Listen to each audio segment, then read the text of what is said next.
So I guess over the last couple of weeks I've been talking a lot about diagnosis, and I'm not exactly sure why. I'm not really in the middle of an investigation yet for a certain condition, but I guess it's such a frustrating and annoying phase to be in that it's always worth talking about. But I realised that I had not released a video talking about my personal tips for getting diagnosed. For some reason I thought I'd already done it, but I haven't, so here we are in this video. So here are my personal tips that helped me through the diagnosis stage, and hopefully they can help you. These are my personal tips, as I've said before. They are not concrete advice. It's not like written down somewhere in a medical journal. I'm not a doctor.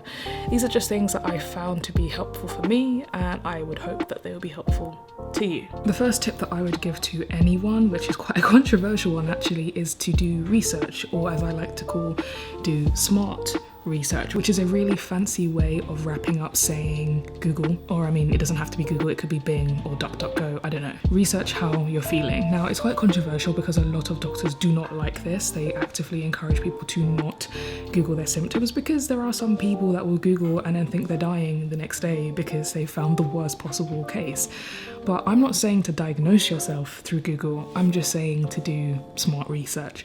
Me personally, after Googling my symptoms, I found forums, I found videos, I found NHS websites and other medical websites that pointed me in the direction of what I was going through and the fact that I may have lupus. I mean, to be honest, my best tips for doing smart research are to kind of have a look around at how you're feeling on Google and make a list of 3 to 4, maybe 5 conditions that might sound similar, and then look at the tests that are needed to diagnose these conditions.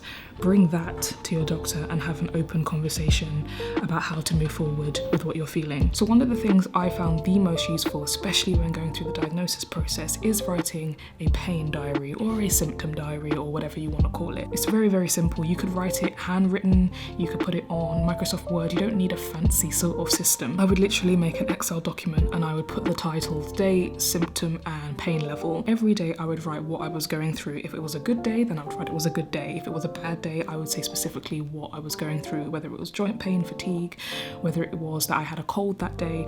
I would write everything every single day during the diagnosis process. And that way, in between when your appointment has been made and when you're about to see the consultant or the GP, you have a log of symptoms and a log of your experience as a patient during that time. You can now see patterns, you can now see how long you experience a certain symptom. It often makes the appointments way more efficient because at times they're very, very quick and they want to rush you out the door.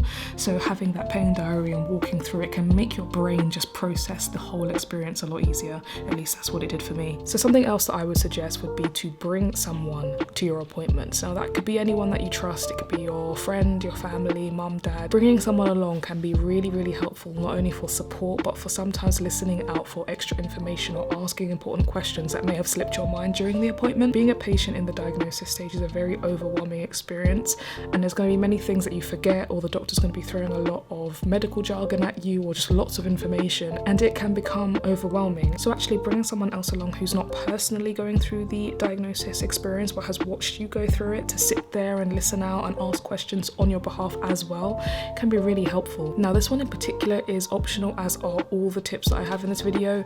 Some conditions can be a bit embarrassing to bring someone else along, but if you don't mind, there's no harm in it. Another tip that I would give is get a second opinion or explore your options. A lot of the time in the first instance, perhaps your GP doesn't believe you, or maybe you even get referred to a consultant who is not what you imagined and you don't feel like they're working with you to figure this out, or you just feel like they're not very knowledgeable on what they're talking about. You're entitled to a second opinion. What I find to be quite helpful is perhaps knowing where you potentially could be helped. In my personal experience, when I was trying to get diagnosed with lupus, my hospital didn't really specialise in it. They had some rheumatologists, but it didn't feel like they knew exactly what they were talking about.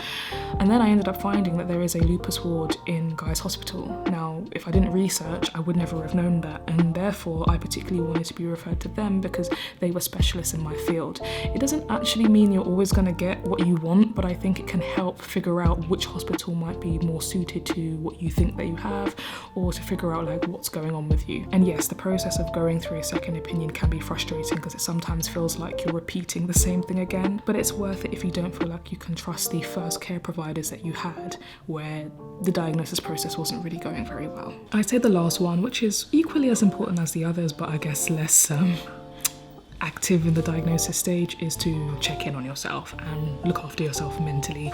This process is tough. It takes a long time for some people. Accumulatively, it took me about 3 years to actually get a diagnosis. That is a long time. It's frustrating. It feels lonely. You question yourself. You just feel oftentimes during that stage powerless. So it's really important to check in on yourself mentally. Talk to your friends, talk to your family, talk to anyone that gets it. Make sure you're doing all right, because this process can make you want to give up. So check in on yourself and don't give up. The process is hard, but it's worth it. It really is worth it in the end. Thank you all so much for watching that video. I really hope you enjoyed it, and I hope you got something out of the tips that I gave in this video.